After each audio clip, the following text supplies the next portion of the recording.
मित्र हो, नमस्कार. 2025 हे वर्ष हळूच निघून गेलं. अगदी माणूस जग सोडून जातो तसं. मागे उरल्या फक्त आठवणी, काही हसऱ्या, काही बोचऱ्या. हे वर्ष कॅलेंडरवरूनच नाही गेलं, हे वर्ष मनातून गेलंय. कोणाच्या आयुष्यातून हसत तर कुणाच्या आयुष्यातून रडत गेलंय. तुम्हाला माहिती आहे मित्रांनो, कोणतंही वर्ष तुम्हाला विचारत नाही की तुम्ही वर्षाला सोडायला तयार आहेस का म्हणून. ते येतं, शिकवतं आणि निघून जातं. या वर्षात कुणी आपलं माणूस परकं झालं, कुणी परकं नकळत आपलंसं झालं. कुणाचा हात धरलेला होता पण वेळेच्या वादळात तो आपल्या हातातून निसटला. कुणी मित्र फक्त शहर बदलून गेला नाही, तर तो आयुष्यातून दूर गेला. 2025 या वर्षानं शिकवलं तसं प्रत्येक वर्षच ही गोष्ट वारंवार शिकवतं की सर्वजण कायमचे नसतात आणि जे असतात ते शब्दाने नाही तर कृतीने साथ देतात. या वर्षानं जखमा दिला, काही शब्दांच्या, काही नात्यांच्या, तर काही अपेक्षांच्या. कुणी तुमच्यावर वार केला तर कुणी त्या जखमेवर हळूच फुंकर घातली. कुणी तुम्हाला मोडलं तर कुणी तुम्ही मोडलेले असताना तुम्हाला उभं राहायला शिकवलं. लक्षात ठेवा, जखमा देणारे अनेक असतात, पण जखमा भरून काढणारे फार थोडे असतात. त्यांना नवीन वर्षात नक्की जपा. आणि जे थोडे असतात तेच खरं आयुष्यभर सोबत राहतात. आयुष्य म्हणजे एक नदी आहे, कधी शांत तर कधी खवळलेली. तुमची नाव अनेकदा हलली, त्या नावेमध्ये पाण्यात शिरलं, आशा बुडायला लागल्या, पण तरीही तुम्ही हात सोडला नाही. वादळ आलं पण तुम्ही पळाला नाही. अंधार दाटला पण तुम्ही प्रकाश शोधणं सोडलं नाही. आणि म्हणूनच आज 2026ला तुमची नाव किनाऱ्याला लागले आहे. हे वर्ष सांगून गेलं, जे वाईट झालं ते विसरायला शिका आणि जे चांगलं झालं ते मनात जपायला शिका. कारण मागच्या वर्षीचं ओझं घेऊन पुढच्या वर्षी चालता येत नाही. आठवणींना धडा बनवूनच पुढं जाता येतं. नवीन वर्ष आता सुरू झालंय. हातात नवी संधी, डोळ्यात नवीन स्वप्न. हे वर्ष तुम्हाला काही वचन देत नाही, पण तुम्ही स्वतःला एक वचन द्या. यंदा स्वतःसाठी जगायचं. कमी अपेक्षा पण जास्त मेहनत, कमी तक्रारी पण जास्त कृतज्ञता. आणि सगळ्यात महत्त्वाचं, जिथं कुठं जाल तिथून परतून या, स्वतःसाठी अन स्वतःकडे. सरलेलं वर्ष इतिहास झालं, आलेलं वर्ष तुमच्यासाठी संधी आहे. आणि आजचा क्षण तुमच्याकडे असलेली सगळ्यात मोठी ताकद आहे. नवीन वर्षात चालताना ओझं नाही, फक्त जुन्या वर्षानं दिलेली शिकवण सोबत ठेवा.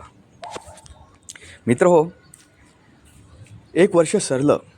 वर्ष येतात आणि निघून जातात, पण प्रत्येक वर्ष जाताना कधी रडत नाही, तुम्हाला कधी रडवत नाही.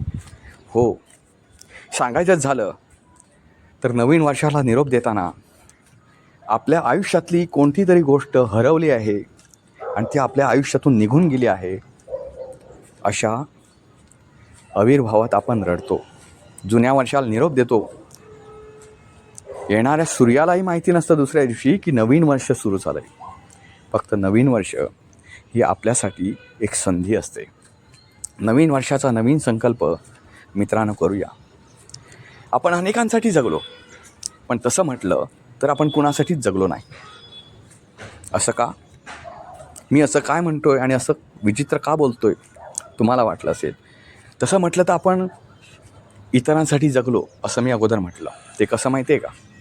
तुम्ही तुमच्या कुटुंबांचा विचार केला, तुमच्या भावाचा विचार केला, तुमच्या मुलांचा विचार केला, तुमच्या आईवडिलांचा विचार केला, तुम्ही तुमच्या चुलत्याचा विचार केला, तुमच्या मामाचा विचार केलात आणि अनेक नात्यांचा विचार केलात. या नात्यांचा विचार करताना तुम्ही स्वतःतलं स्वपण हरवून बसला. स्वतःचा कधीच विचार केला नाही तुम्ही. म्हणून पहिलं वाक्य बोललो. आणि दुसरं वाक्य बोललो जे तुम्ही इतरांचा कोणाचाच विचार केला नाही, त्याच्यासाठी होतं की तुम्ही माणूस या समाजाचा विचार केला नाही. तुम्ही तुमच्या बाजूला असलेल्या चौकटीचा विचार केलात, पण माणूस म्हणून, देश म्हणून जो विचार करायला हवा तो केला नाही. मित्रांनो, 2025नं अनेक गोष्टी शिकवल्या. कसं जगायचं याचा धडा दिला. शिकवलं असं मी म्हणणार नाही, कारण जे शिकवलं आपल्याला शिकवलं जे जातं ते मनावर आपल्या कायमस्वरूपी कोरलं जातं. किती जणांच्या ते मनावर कोरलं मला माहिती नाही. मित्रांनो, नवीन वर्षात मी म्हणत नाही की देशभक्ती करा, देशाच्या सीमेवर लढायला जा. एवढा मी मोठा नाही आणि मी सुद्धा एवढं केलेलं नाही देशासाठी, त्यामुळे मला ते सांगण्याचा अधिकार उरत नाही. पण मी एक नक्की सांगेन मित्रांनो, आपला देश अनेक धर्मामध्ये, अनेक जातीमध्ये विभागला गेला आहे. पुढच्या म्हणजे येत्या वर्षी, आता आलेल्या वर्षात आपण एक निर्णय घेऊ. आपला वाद हा व्यक्तिसापेक्ष असेल, जातीसापेक्ष नाही. आपण व्यक्तीशी भांडू, ते पण तत्वानं भांडू. आयुष्यभरासाठी भांडण कुणाशीच ठेवणार नाही, कारण परकीय अनेक शत्रू आहेत. काही या देशातच राहून परकीय शत्रूसारखे वागत आहेत. त्यांना आपण संधी द्यायची नाही, त्यांना हवे असलेलं मिळू द्यायचं नाही. तुमच्या आमच्यात जी भांडणं लागतील, तुमच्या आमच्यात मतभेदाच्या दरी उभ्या करण्याची त्यांची स्वप्न आपण नवीन वर्षात धुळीला मिळूया. वाद माझ्याशी असेल तर तो माझ्याशी घाला, माझ्या जातीशी, माझ्या धर्माशी घालू नका. माझ्यावर सुद्धा तीच जबाबदारी आली. कोणी माझ्याशी वाद घातला तर त्याच्याशी मी वाद घालेन, त्याच्या जातीशी नाही. कारण हे परत परत सांगण्याची वेळ याच्यासाठी येते मित्रांनो, की आपण जात जात जात असं करून त्या जातीचं एवढं जातं दळत बसतो की आयुष्य, वर्षाच्या वर्ष अशीच आपली वाया चाललेत आणि आपण प्रगतीपासून खूप दूरवर मागे पडलो आहे. सांगायचंच झालं मित्रांनो, तर आपला देश प्रगती करतो एकीकडे आणि दुसरीकडे ती प्रगती नको असलेली लोक, मग ती देशातली आहेत काही परदेशातली आहेत, त्यांना आपल्यात भांडणं लावून आपला देश मागे कसा येईल ते पाहायचं आहे. विकृतपणे त्याचा आनंद घ्यायचा आहे. कारण का, आपल्या देशाची एकच दुर्बल बाजू आहे की या देशातली लोक जातीवर बोललं की प्रचंड भांडायला येतात, एकमेकांचे खून पाडतात, एकमेकांच्या पिढ्याच्या पिढ्या उद्ध्वस्त करतात. हे माहीत असलेल्या तुमच्या आमच्या शत्रूंना, या देशाच्या शत्रूंना या नवीन वर्षात आपण धडा शिकूया. आणि मित्रांनो, मी खरंच सांगतोय, मनापासून सांगतोय, जुनं लागू द्या मरणा लागू न, असं कवी केशवसुतांनी म्हटलंय. जुन्या ज्या गोष्टी आहेत त्या उघडून आपला वर्तमान काळ आणि भविष्य काळ खराब करण्यापेक्षा आज आपण जगतोय वर्तमान काळात, आपल्या पुढे वाढून ठेवलं आहे भविष्य काळ, या दोन गोष्टीचा विचार करूया आणि आपलं आयुष्य आणि समोरच्याचं आयुष्य सोनेरी करूया. प्रत्येकाला आयुष्यानं दिलेली एक संधी असते मित्रांनो. जेव्हा आपण हे जग सोडून जातो ना, तेव्हा आपल्याकडे काहीच उरत नाही. ना तुमची जात तुमच्याबरोबर येत, ना तुम्ही कमावलेल्या वस्तू तुमच्याबरोबर येत. फक्त तुमचं नाव राहतं मागे. नाव राहतं म्हणजे तुम्ही कमावलेले गुण, तुम्ही कमावलेली माणसं ही मागे ठेवून जाता. तुम्ही ती माणसं तुम्हाला तुमचं नाव काढतात आणि तुमचं नाव, आपली पिढी वाढवणं आणि ती पिढीनं आपलं नाव चालवणं म्हणजे नाव आपलं हयात असणं नाही, तर नाव हयात असणं म्हणजे हेच की तुम्ही आयुष्यभरात काय केलात, कुणासाठी केलात आणि कसं केलात, या सगळ्या गोष्टीनं तुमचं नाव मागे शिल्लक राहतं. आणि ते जर नाव मागे शिल्लक राहिलं तर लोक तुमची नावं काढतात. तुम्ही आयुष्यभर अमर राहता, मेल्यानंतरसुद्धा तुम्ही अमर राहता, कारण तुम्ही अनेक लोकांची आयुष्य उजळवलेली असतात प्रकाशानं. मित्रांनो, नवीन वर्षात हा संकल्प करूया. हा संकल्प अवघड नाही.